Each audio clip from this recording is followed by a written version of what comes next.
Dalam pembahasan tentang pesawat tempur, kita sering mendengar atau bahkan menggunakan sendiri istilah generasi. Saat ini, yang sering dibicarakan adalah pesawat tempur generasi keempat atau generasi kelima. Pengelompokan pesawat tempur dalam beberapa generasi ini menandai lompatan teknologi yang disematkan dalam pesawat tempur. Klasifikasi generasi pesawat tempur ini sedikit berbeda-beda. Misalnya, pada tahun 1990, sejarawan Richard Hellion mengklasifikasikan pesawat tempur dalam 6 generasi, di mana pesawat F-16 dan MiG-29 dimasukkan sebagai pesawat tempur generasi ke-6. Demikian juga beberapa lembaga lain, semisal NASA, Aerospace Web, Air Force Magazine, dan lain-lain memiliki klasifikasi sendiri.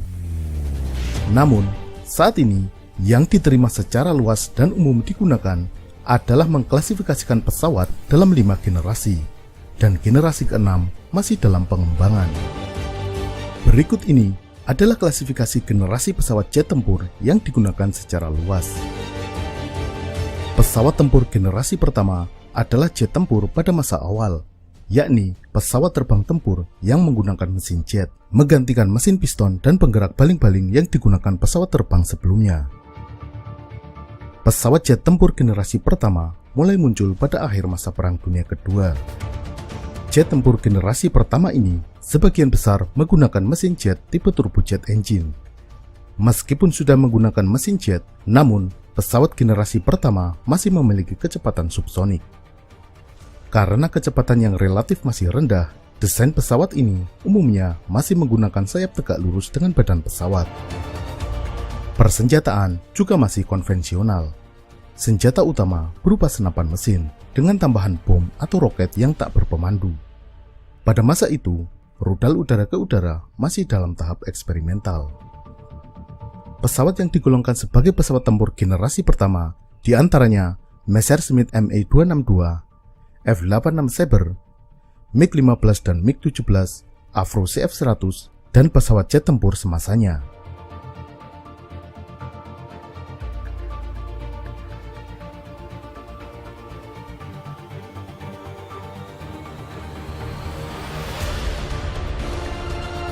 Pesawat tempur generasi kedua berkisar pada pesawat era tahun 1955 hingga 1960. Pesawat ini juga masih menggunakan mesin tipe turbojet, namun dengan tenaga yang lebih besar. Dengan tenaga mesin yang lebih besar dan dilengkapi dengan teknologi afterburner, pesawat generasi kedua ini mampu menembus kecepatan supersonik atau lebih cepat dari kecepatan suara. Karena kecepatan yang tinggi, pesawat mulai menggunakan desain sayap yang condong ke belakang. Dalam generasi kedua ini, pesawat mulai dilengkapi dengan peluru kendali udara ke udara.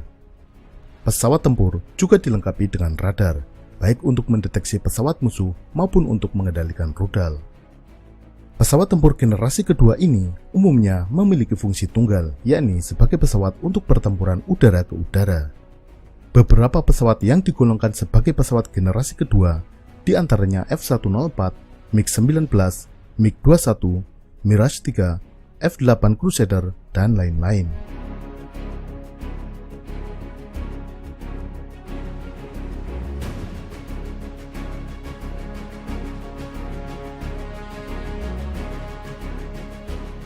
Pesawat tempur generasi ketiga muncul antara rentang waktu tahun 1960-an hingga awal 1970-an.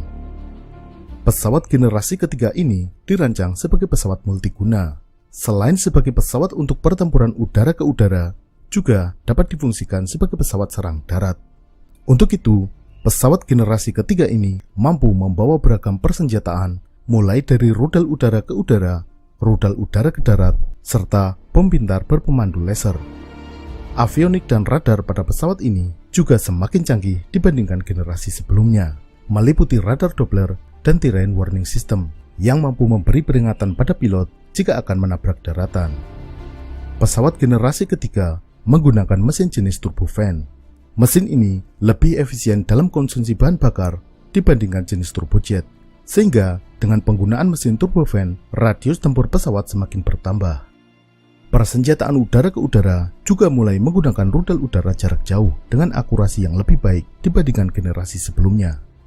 Beberapa pesawat yang digolongkan sebagai pesawat tempur generasi ketiga diantaranya adalah F-4 Phantom, F-111, MiG-23, Sukhoi 17, Mirage F-1, Super Extender, Harrier, dan lain-lain.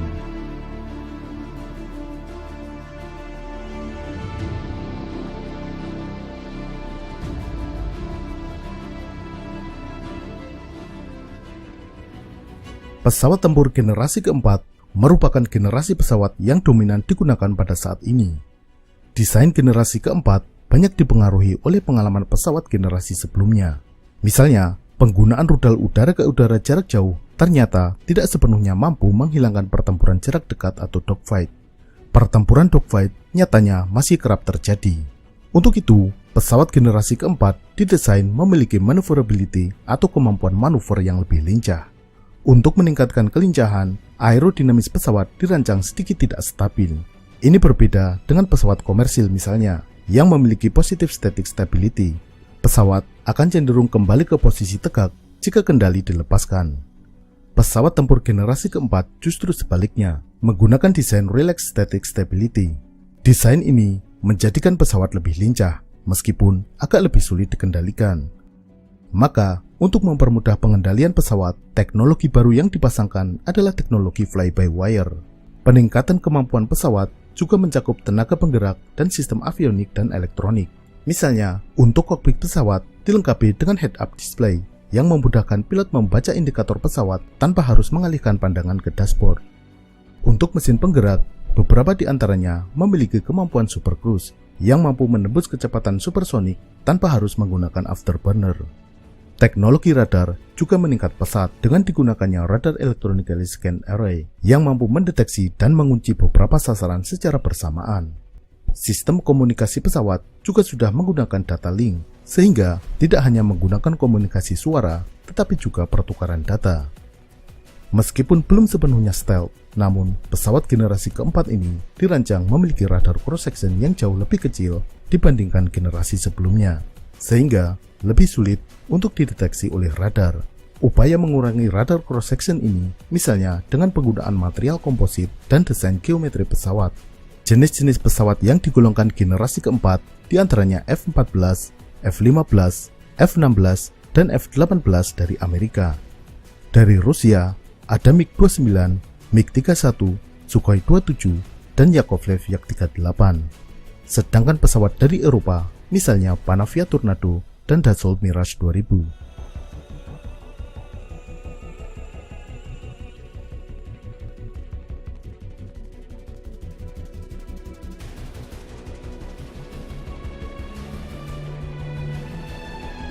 Pesawat tempur generasi keempat kemudian dikembangkan dengan upgrade avionik, radar, dan sistem persenjataan.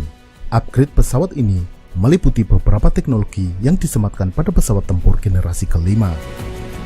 Hasil upgrade pesawat ini dianggap sebagai transisi antara pesawat tempur generasi keempat dan kelima, sehingga disebut sebagai pesawat generasi 4,5 atau disebut juga generasi 4+ atau 4++.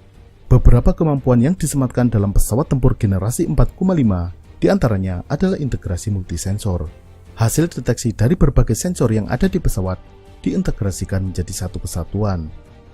Perangkat sensor yang ditambahkan pada generasi 4,5 misalnya radar EISA dan perangkat Infrared Search and Track atau IRST. Beberapa pesawat yang digolongkan sebagai pesawat generasi 4,5 adalah pengembangan dari pesawat generasi keempat, misalnya F-18 Super Hornet yang merupakan pengembangan dari F-18 Hornet, atau Sukhoi Su-35 yang pada dasarnya adalah modernisasi dari Sukhoi Su-27.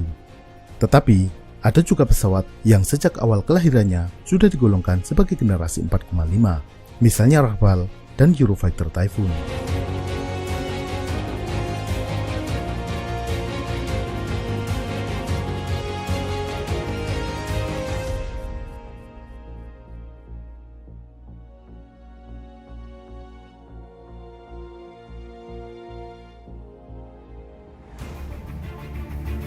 Generasi kelima merupakan pesawat tempur generasi terbaru yang bermunculan pada awal abad 21. Karakteristik pesawat tempur generasi kelima meliputi stealth atau siluman. Pesawat memiliki radar cross-section yang sangat kecil, sehingga sangat sulit untuk dideteksi oleh radar musuh. Senjata yang dibawa juga tersimpan tertutup di dalam pesawat. Situational awareness, di mana pilot memiliki kesadaran situasional yang tinggi, yakni mengetahui posisi kawan dan musuh serta peta kondisi medan tempur secara real time. Hal ini didapat dengan beragam sensor yang ada di badan pesawat. Hasil deteksi sensor-sensor tersebut diintegrasikan melalui data fusion. Selain itu, sistem telekomunikasi pada pesawat mampu melakukan pertukaran data dalam jumlah besar. Dengan demikian, sistem pesawat tempur sepenuhnya terintegrasi dalam Battlefield Management System. Pesawat tidak hanya bergantung pada sensornya sendiri, namun juga memanfaatkan data dari unit lain, mulai dari radar di darat, pesawat tempur lain, kapal perang, hingga kendaraan tempur di darat. Kemampuan super maneuver juga tetap dipertahankan pada pesawat generasi kelima. Untuk meningkatkan kemampuan manuver ini, misalnya dengan menggunakan thrust vectoring nozzle. Selain itu, mesin juga dituntut memiliki kemampuan super cruise. Pesawat tempur yang digolongkan sebagai pesawat tempur generasi kelima adalah F-22 Raptor, F-35, Sukhoi Su-57, dan Chengdu J-20.